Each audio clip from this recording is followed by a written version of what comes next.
I got this, and it was like the most painful. I like got numb, and I was just like, my body was like in shock. I just like, whatever, just finish it.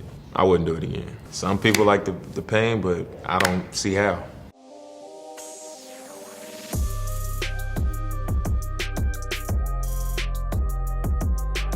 My first tattoo is this one right here on my upper arm. And it's like, you know the Warner Brothers, like the WB sign? It's the same thing as that, but it's Lillard Brothers. So me and my brother both got this same tattoo. That was the first one I got. I was 18. My mom would never let me get tattoos. Like I always wanted to like get a tattoo, but she never let me do it. She was like, yeah, when you graduate high school, you can do what you want to do. And kind of had that type of attitude about it. And then when I was going to school, we flew to Utah. We set my dorm up, and then we went to the mall just to like look around, and there was a tattoo shop in there. And I was like, let me get a tattoo.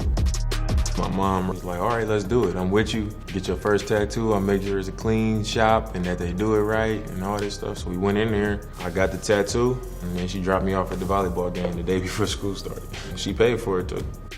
I went and got this one right after that, and this one says Certified Fly Guy. All my friends, they all got the same tattoo. Like that's just what we would call ourselves as a group. A lot of them, because it goes from my brother to Stevie Johnson, played football at junior college football with my brother and went to Kentucky. Then he played in the NFL for like 10 years. So he was one of the best receivers in the league, and like he got the same tattoo. Everybody's tattoo kind of had wings around like this CF in some way. It looked different, but this was just the design that I liked, so I got this one. I started to feel like I was like off balance. So I had like this one, and I was like, man, I got these two, but then like I don't have nothing over here. I think I went home during Christmas, my freshman year in college. During the time I was there, like went to church, and like one of the scriptures covered in that sermon was this scripture, Psalms 37, verse 1-6. You know, it sat right with me. You know, I felt like it was a little bit about my story with how he went into the scripture and then how he talked about it. You know, just have faith in living right and doing right, you know, and being a good person. Over time, it'll shine through. I felt like that was my position, you know, not getting recruited in high school, going to a small college. But I always felt like I was like the best. I always thought I was one of the top players in high school. Even in college, I thought that, but I felt like people wouldn't acknowledge it or they didn't recognize it. I felt a strong way about it. So I was like, cool, that's gonna be my next tattoo. I literally sat there and got this all in one sitting. At first, I just had like the words, and it was like just this one line around it. It took like 2 hours. I came over here and I got my sister's name and I got my mom's name, and I didn't want it to be like a gap between this and this, so I put the clouds in there. And when I got the clouds in there, I was like, man, this looked plain. So then they kind of like started putting the tears in it, and then they put the sun around it, like on both sides. And then in this one, it was a gap, so I got these stars right here like this, and I actually like connected these two. And then I put like something over my shoulders. Before I knew it, I had 2 half sleeves, and like my arms was full. Like I even did the back. Forever blessed with the basketball. This one is like a torch for like Oakland point guards. So it's like me, Gary Payton, Jason Kidd, Brian Shaw. So it's like a torch, and I got my name like under the firelight. I was real hesitant to go on my forearms, so like that's when I got this chest piece. The pattern right here is like the Oakland tree. Like if you see like all the city limit signs, you'll see this tree all over the city. The root of the tree is a heart of the city, you know, Oakland, just across the chest.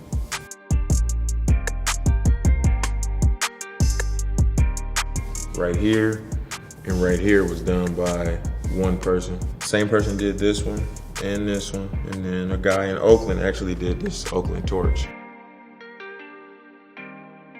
It's like an old watch, because in our games, I always point to my wrist at the end of the game. If I hit like a game winner or a big shot, I do like this, like for Dame time, like I'm taking over. It's a map behind it, basically saying like all the places I've covered with these type of moments. So it's like Ogden, where I went to college. Right here is Oregon, where I play now. Oakland, so like I wear the number 0 for Ogden, Oakland, and Oregon, like all the places that I've lived. So this is like, it's the O.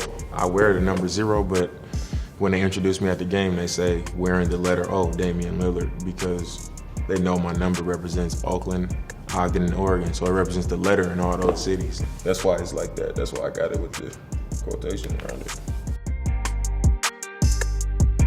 I'm from Brookfield, East Oakland, so in Brookfield, if you from Brookfield and you a boy, or you a dude, you a jungle boy, Brookfield Jungle Boys, and Brookfield Jungle Girls. And that was something that started like my parents, you know, like my mom was a Brookfield Jungle Girl. She used to say it when I was a kid.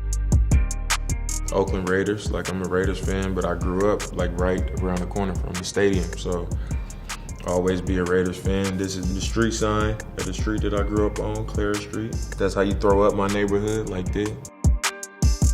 I got a breast cancer ribbon with my grandmother's initials on it. She's still living, but she went through like the whole breast cancer process. She survived. And then April Murphy is my brother's high school sweetheart, and they dated in college. She actually passed away from breast cancer, so me and her was real tight. She passed away, so I got this ribbon with both of their initials on it.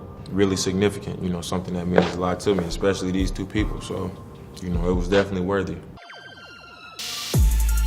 Right here, right, obviously this say town biz. People from Oakland we call Oakland a town. Whenever you like do something like how I behave or how I might handle a situation, it's like town business. Like everybody say that. So right here it say town biz. And right here it say it takes a village. So this is like the Rushmore for me. That's my grandmother, my mom's mom. It's my grandfather, my mom's dad. That's my mom's brother, my Uncle Richard. Like that's me and him super tight. That's my dad. You can probably tell that's my dad too. This is my mom right here. I did all this in one day. I look at them all the time because they look exactly like this.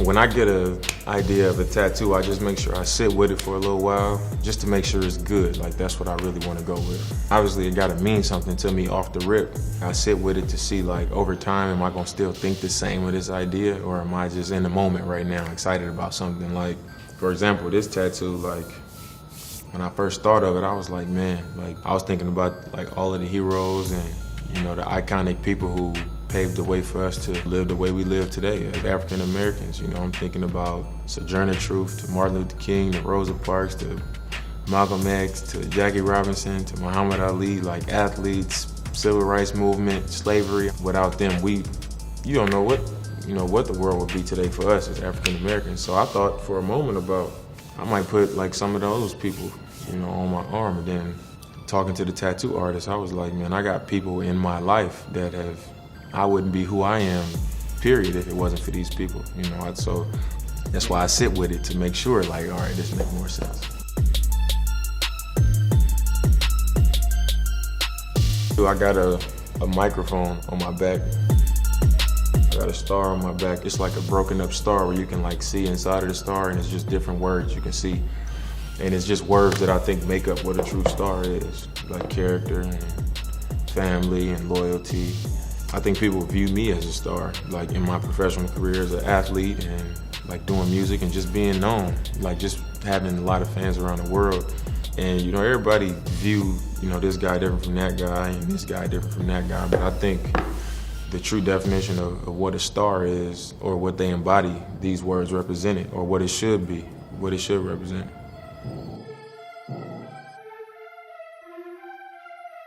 This crown right here is for my son.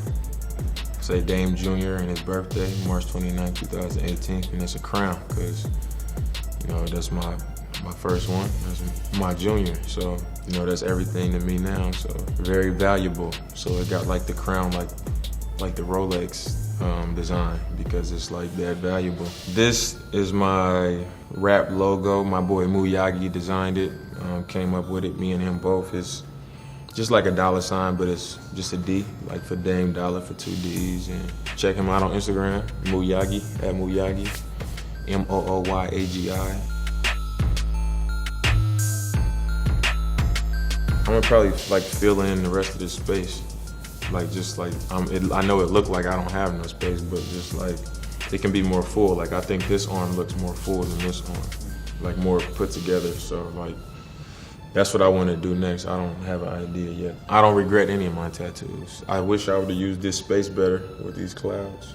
I could have used that space a little bit better, but other than that, I'm good.